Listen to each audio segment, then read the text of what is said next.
And welcome back. Africa Everything is a collective of conscientious creators dedicated to empowering West Africa through academic initiatives. Their mission addresses the pressing challenge of educational access in regions with scarce resources and often inadequate infrastructure. Here now is the founder and executive director of Africa Everything, Aisha Diori. And thank you so much for being with us. Glad to be here, Darren. Thanks for having me. Thank you. And so I want to ask you about this here because when we talk about really educational enrichment, there is a cultural disconnect, if you will, in some sorts.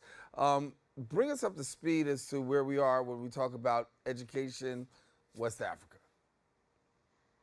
So I was brought up in West Africa myself too. So one thing I noticed is that there's a disconnect happening with making sure that there's safe learning spaces and there's opportunities with what's going on the ground.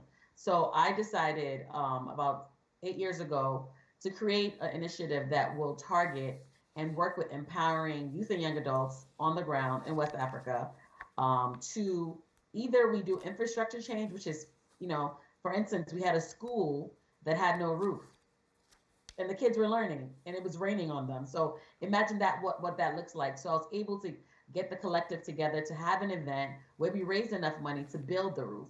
We have students that have gotten scholarships from Africa Everything that now are about to finish college or creating their own businesses. So it's like 360-degree kind of like circular in empowering people for change. Because if you're able to offer it and give it, I think it's best because you kind of really create these dynamics where you kind of push in the gap because a lot of, as you know, Africa is trending. Africa is the now, and education is one of the most important components. And being able to offer that with the creative collection, so it's very grassroots fundraising we do to help, and 100% of everything that's raised goes back into our projects in West Africa.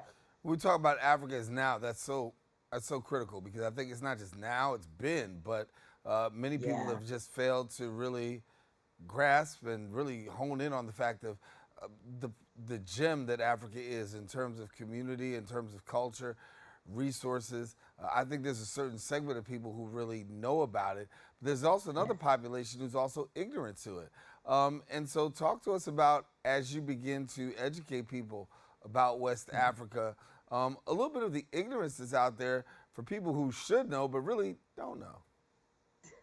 Let's start with people that still think that you're going the way that you got here to America was by a canoe. Right. These are some of the misconceptions, right? And even me, when I was going to college or when I was, when I was, we get the term like African booty, the African something scratcher, this and that. You're swinging from trees. There are people till today, and I'm like, oh, come out, because part of our thing is also taking the diaspora back home so they can learn more. So I'm like, come on my Ghana trip, come on my Nigeria trip. They say, no, I don't want, it's dangerous there. I'm like, it's dangerous there? It's dangerous anywhere that you're at, right? But there's been a preconceived notion of what has been fed to see what Africa is. Africa is cutting edge. They're leading the charge when it comes to tech. They're leading the charge when it comes to social media. Nigeria uses more social media than anybody in the world. So like when you're talking about Africa is not in the now or those kind of like ignorant comments that were created, like stereotypes and things still till this day go on. There are people that will not go to Africa. And there's even a Go to July because July, you'll have an opportunity to raise some funds and also make a tremendous impact. July 28th at Slate NYC, you got a very special event taking place. Yes, we do. This is our annual fundraiser. It's held every July for 8 years. So this is our 8th year. I can't even believe I've been doing this for 8 years. So during the event, you get to see and immerse yourself in culture. First things first, like I said, is an African attire fair. That is the dress code because we're going to be empowering our culture. But we have also been partnering with Caribbean organizations as well. So we have the African and Caribbean culture in full swing. You should expect like you're on a mini Labor Day parade on the dance floor. You should accept fashion from up and coming and amazing African and Caribbean designers, as well as a vendor market where we empower biopic vendors to create, like a nice a la carte exclusive market to sell their things there and there's going to be performances, dancers, saxophonists, drummers, you name it, you get it. And literally, it is the cheapest all-inclusive event that you can go, because I want to make sure the pricing was right for everyone, because everybody wants to give back. But how can we give back without having to sit down at $1,000 table and look at each other? Right. So it's amazing. I will definitely share the video with you from last year, Barry, so you can see it, and hopefully I'll see you there.